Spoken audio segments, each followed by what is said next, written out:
What I'm about to share with you is going to change your relationship to suffering to the extent that it will never be experienced in the same way again. If you understand what I'm sharing in the video, of course. Suffering has to be seen as natural and innocent in the same way that pain is natural and innocent. Physical pain and psychological suffering, they're two very different things.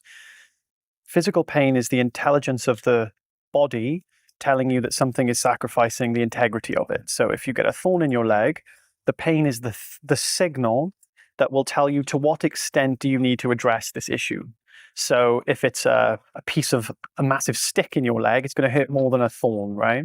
So the massive stick will be more painful because it's like, address this quicker than the thorn, right? The thorn will be less painful, but still painful, just to inform you that there is something to address and you should probably remove it. If you think of any type of psychological suffering, what you find is that the psychological suffering will make you address a psychological issue.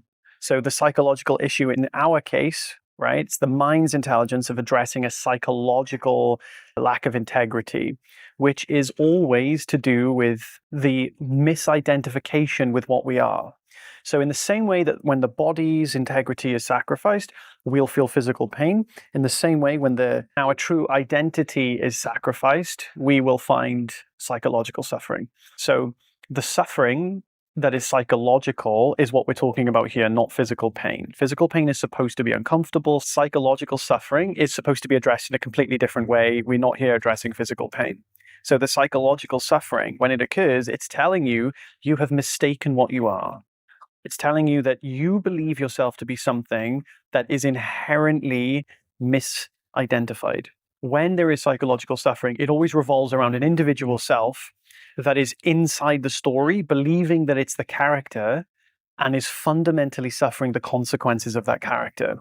So it's kind of like the role of John Smith, who's the actor, plays the role of King Lear, and in the play forgets that he's John Smith and actually suffers the consequences of his daughter's dying. You see? So he convinces himself by losing himself in the role and therefore suffers the consequences of the character.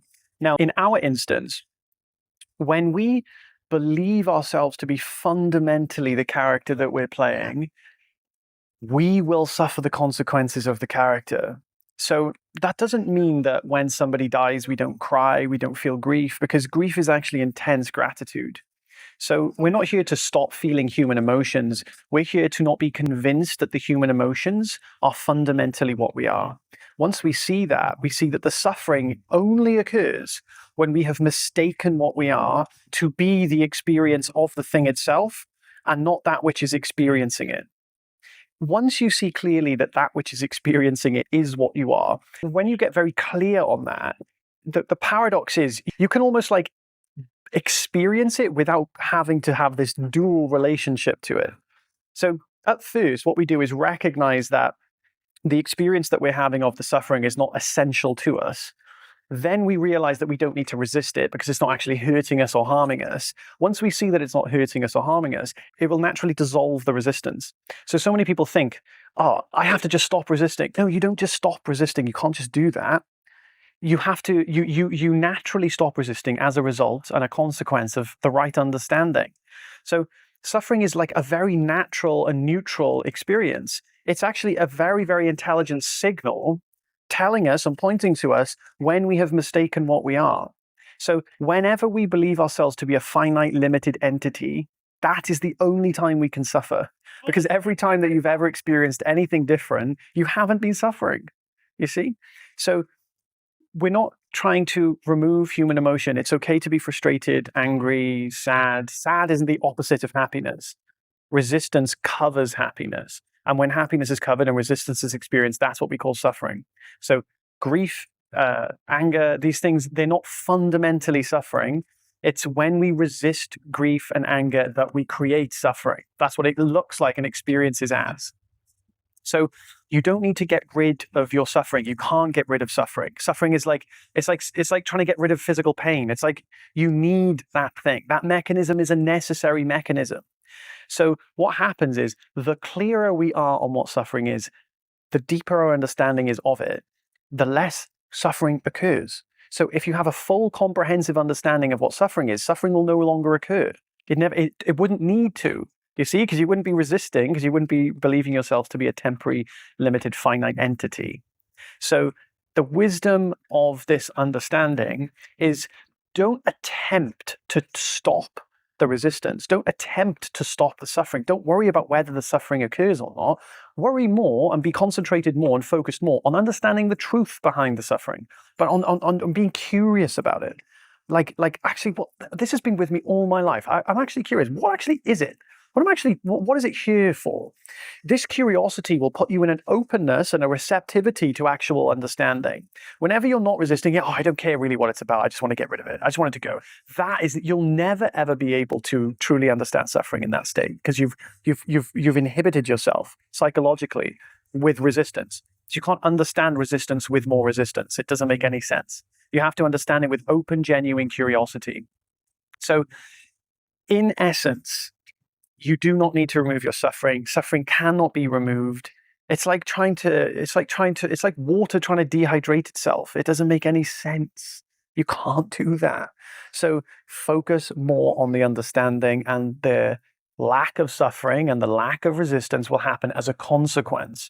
And what you'll find is, once your understanding gets to a certain point, whenever you notice that there is suffering, whenever you notice yourself to be finite or limited, you almost have this cosmic choice to give up your limited identity. Whether it's at will or not, it is experienced as though there is a freedom in it.